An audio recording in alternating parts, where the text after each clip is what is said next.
What's going on, everybody? Monday, June 21st. We're into summer.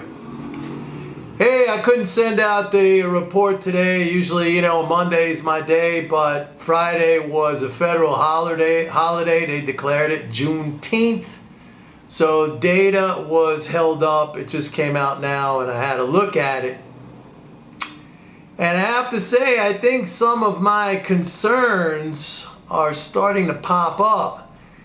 Namely, if you look at fiscal flows last week, first of all, I mentioned it in my video last week when I said an ominous sign has popped up.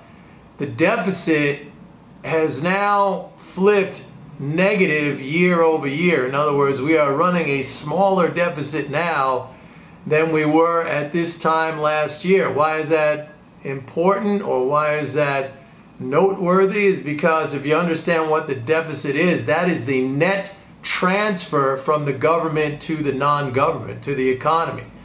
So that net transfer now is shrinking relative to where it was last year. Now, if you want to think about that for a second, last year at this time, when the deficit was higher, and by the way, when I say deficit, it would be a good idea if you just replace the word deficit with the term net transfer. So last year at this time, the net transfers were bigger than they are now, but the stock market, if you look at the S&P 500 index, that was at 3,200. So right now, the net transfers are lower than where they were at this time last year, and the S&P 500 is at 4,200, so about a 32% premium over where we were last year when the net transfers are down compared to last year. Now, I'm not saying 100% this is, going to cause some kind of big stock market revaluation.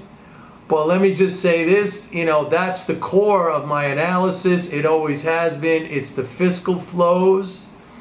And these fiscal flows are starting to slow down. Now, I just got the numbers for Friday. Friday had the smallest daily withdrawal, in other words, government spending in 6 months. I mean, it was about 13.6 billion for the day, when we've been averaging about 34 billion a day. Now, maybe that has something to do with the Juneteenth holiday. It was a federal holiday, so got to keep watching those numbers. But so far, between the deficit flipping negative year over year, which I haven't seen that in 5 years, and the slowdown which I expected to see because of these unemployment cuts. I think there's something like 14 states now that have already stopped.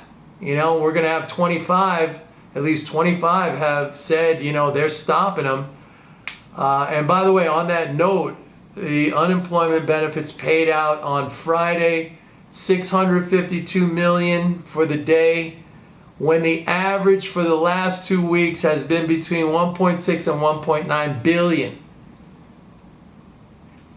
So maybe again, it's the Juneteenth holiday. I got to see.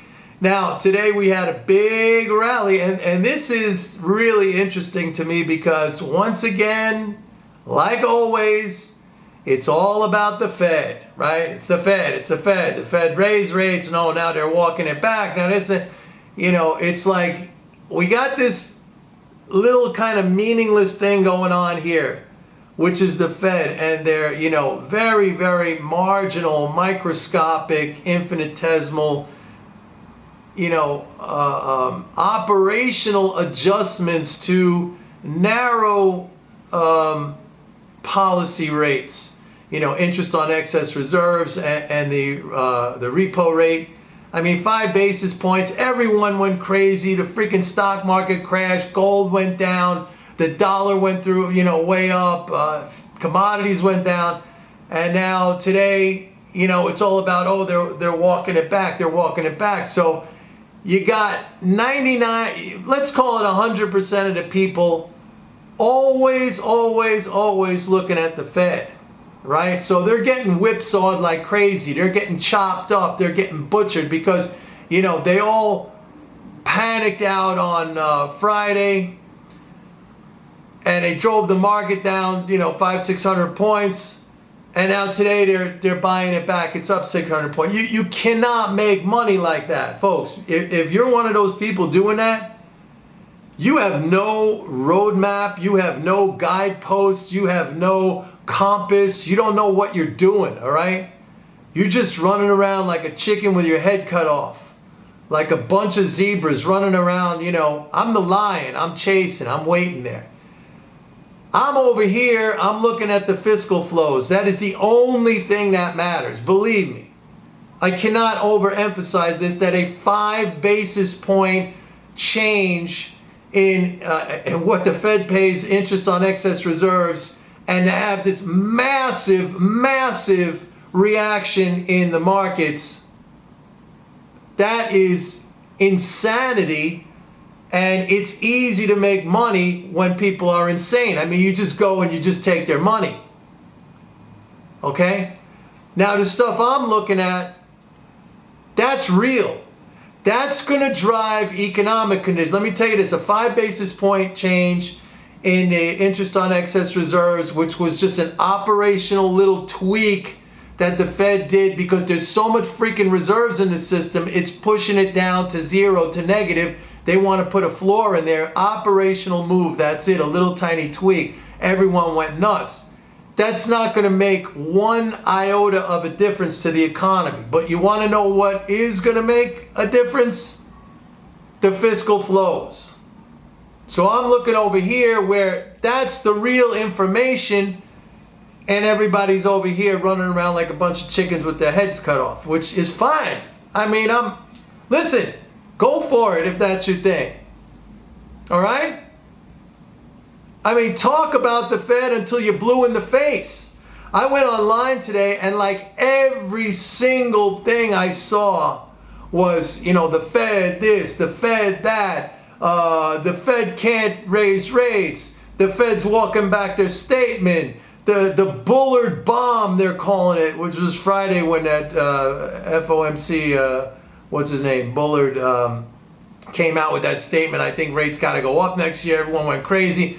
Now it's like, hey, you know, we're walking it back. I mean, folks, if that's your thing, I mean, this is like the trade war, where every day, you know, trade war's on, the trade war's off. We have a deal, we don't have a deal. Tariffs going up, tariffs not going.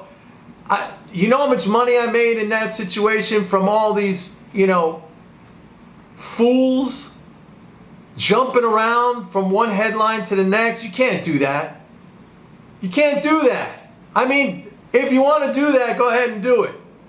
I'm happy if you do it. My people are happy if you do it. So I'm looking at the real thing. And I said last week, and I'll even say now, okay, I'm not sure I can make a determination on that right now. But I will say I'm closer to making a determination on that because, you know, these numbers, these fiscal flows, they don't bop around from day to day.